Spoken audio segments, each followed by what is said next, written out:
Hello everyone, my name is Sakshi Sadegaonkar and today I am going to tell you about the OOP.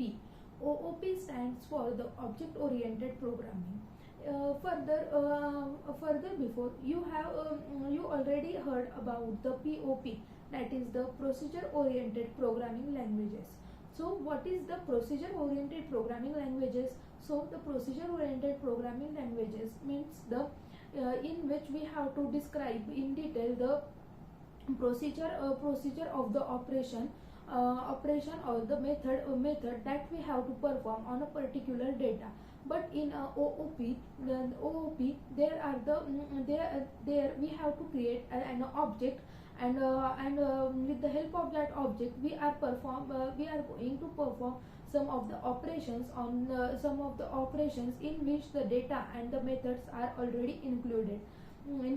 This is nothing but about the OOP, that is the object oriented programming. In this world only the object is there. It means these programming languages are based on the performance of the objects.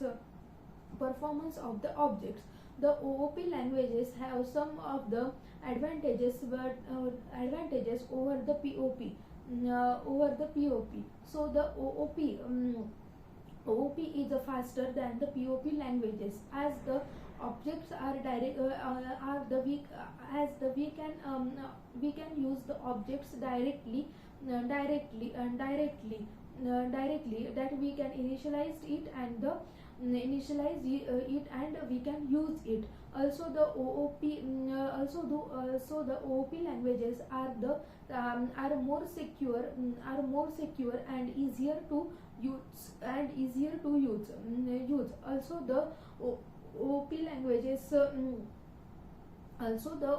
languages must be written with the help of the objects and the classes. Then the another most important concept that is included in the object oriented programming are the classes and the objects. So what are the classes and the objects? So the class is the logical entity and the objects are the physical entity. In the class we initialize some properties and the methods that we are going to perform, and in the objects and on the and the objects are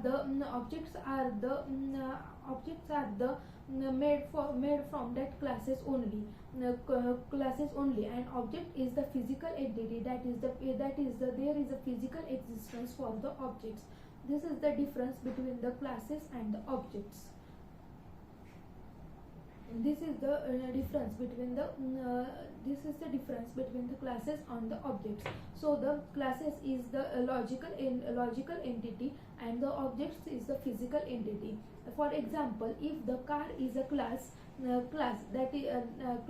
is a class, and the Honda City, Mercedes, Lamborghini are the objects of that car. That is the car is the logical entity, not any car.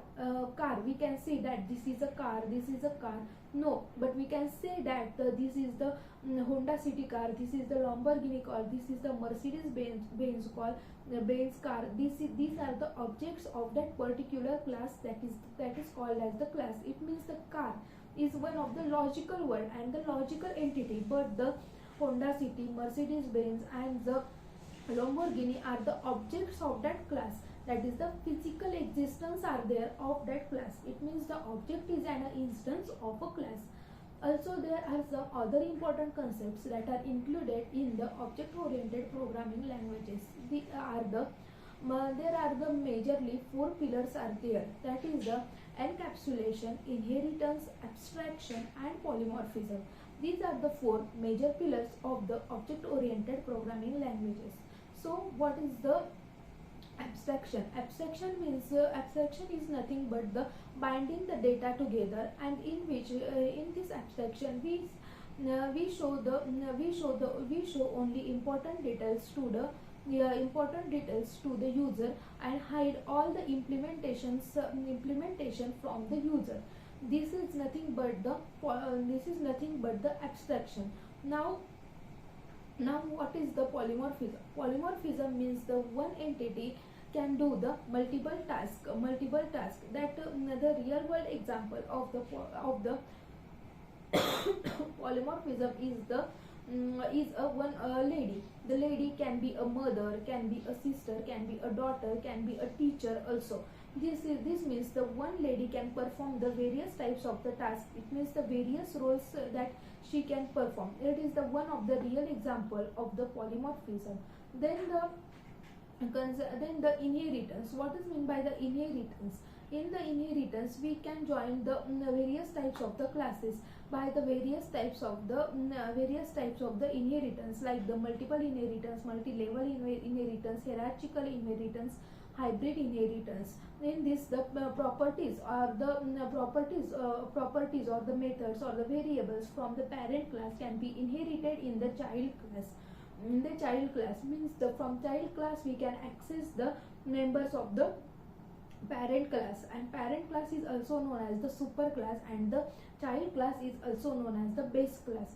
These are the all over the overview about the OOP. In the OOP also the keyword abstract, these, super, these all are included, and also the getter setter methods, and these all the concepts, all the basic concepts, and which are very important in the real world programming, are we will going to see in our further videos. But today this is the overview about the OOP, that is the object oriented programming. Hope so you all will understand this. So thank you.